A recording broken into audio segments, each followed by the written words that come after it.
Hi friends, இன்றைக்கி நம்மளுடைய சேனலில் காரக்குழி பணியாரம் எப்படி செய்கிறது அதுக்கான ப்ரிப்ரேஷன் தான் பார்க்க போகிறோம். நம்மளுடைய சேனலில் சப்ஸ்கிரைப் பண்ணாமல் பார்க்குறவங்க சப்ஸ்கிரைப் பண்ணிவிட்டு பாருங்கள். தினமும் இட்லி தோசை நம்ம சாப்பிட்டுட்டே இருப்போம் இல்லையா? ஒரு நாளைக்கு வித்தியாசமாக இது போல் நம்ம செஞ்சு சாப்பிட்லாம். அது மட்டும் இல்லாமல் இது ஈவினிங் ஸ்நாக்காகவும் நம்ம எடுத்துக்கலாம். இது எப்படி செய்யறதுன்னு பார்த்துடலாம். ஒரு பவுலில் ஒரு கப் அளவுக்கு நான் ரவா சேர்த்துக்கிறேன். ஒரு டம்ளர் அளவுக்கு நான் தண்ணி விட்டு இதை வந்து மிக்ஸ் பண்ணிக்கிறேன். இந்த அளவுக்கு தண்ணி ஊற்றிட்டு மிக்ஸ் பண்ணிவிட்டு ஒரு 1/2 hour அப்படியே ஊற வச்சிடணும். ரவா அப்போ தான் சாஃப்ட் ஆகும். ரவா நல்லா உப்பி ஊறி வந்திருக்கும். பாருங்கள், தண்ணி கொஞ்சம் கூட இல்லை. ரவா முழுகிற அளவுக்கு நம்ம வந்து தண்ணி ஊற்றிக்கிட்டாலும் போதும். இப்போது ட்ரை ஆகிடுச்சு இல்லையா? இதில் வெஜிடபிள்ஸை சேர்த்துக்கலாம். நான் 100 கிராம் அளவுக்கு கேரட் எடுத்திருக்கேன். ஒரு 100 கிராம் அளவுக்கு உருளைக்கிழங்கு சீவி எடுத்திருக்கேன். கருவேப்பிலை சேர்த்துக்கிறேன். ஒரு ஆனியன் நான் பொடிசாக கட் பண்ணி வச்சுருக்கேன், அதுவும் சேர்த்துக்கிறேன். இதுவும் 100 கிராம் அளவு எடுத்துக்கிட்டால் போதும். ஒரு வெங்காயம் நான் எடுத்திருக்கேன். இஞ்சி சேர்த்துருக்கேன். கொத்தமல்லி சேர்த்துருக்கேன். இது எல்லாத்தையும் நல்லா மிக்ஸ் பண்ணிக்கலாம்.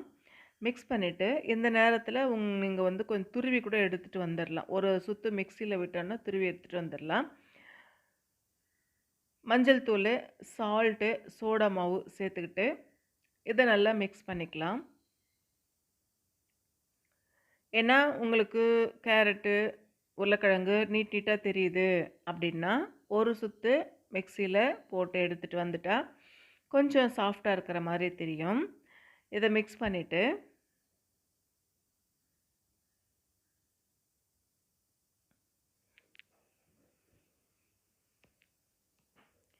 கொஞ்சம் பச்சை மிளகாய், ஒரு பச்சை மிளகாய் நான் வந்து சின்ன சின்னதாக கட் பண்ணி சேர்த்துருக்கேன். சேர்த்துட்டு நல்லா மிக்ஸ் பண்ணிக்கலாம்.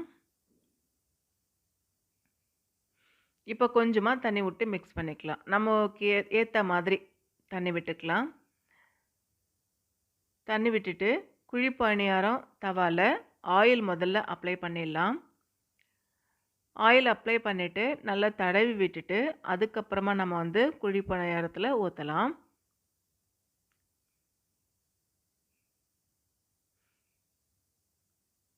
இந்த அளவுக்கு ஊற்றுனோன்னா ஒரு ஃபுல்லாகவே வந்துடும்.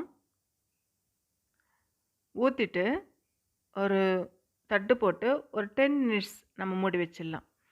ஒரு 10 நிமிஷம் வெந்தது அப்படின்னா வெந்து வந்துடும். இப்போ ஸ்டவ்வை லோ ஃப்ளேமில் வச்சுக்கணும். ஃபுல்லாக வச்சோன்னா அடிப்பகுதி கருகின மாதிரி இருக்கும். அதனால் ஸ்லோவாக வச்சுட்டு தட்டு போட்டு மூடிட்டு ஒரு 10 நிமிஷம் கழித்து எடுத்துட்டு அதை திருப்பி விட்டுக்கலாம்.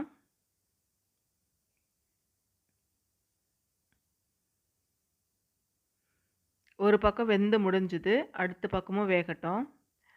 இன்னொரு பக்கம் வேகும்போது ஒரு 5 மினிட்ஸ் நம்ம குக் பண்ணிக்கிட்டால் போதும். 2 பக்கம் வெந்ததுக்கப்புறமா இதை வந்து ஒரு பிளேட்டுக்கு மாற்றிக்கலாம். ஒரு 5 மினிட்ஸ் கழித்து நம்ம எடுத்துடலாம். நல்லா வெந்து வந்துடும். அவ்வளோதான், சூப்பரான காரப்போலி ரெடி ஆகிடுச்சு.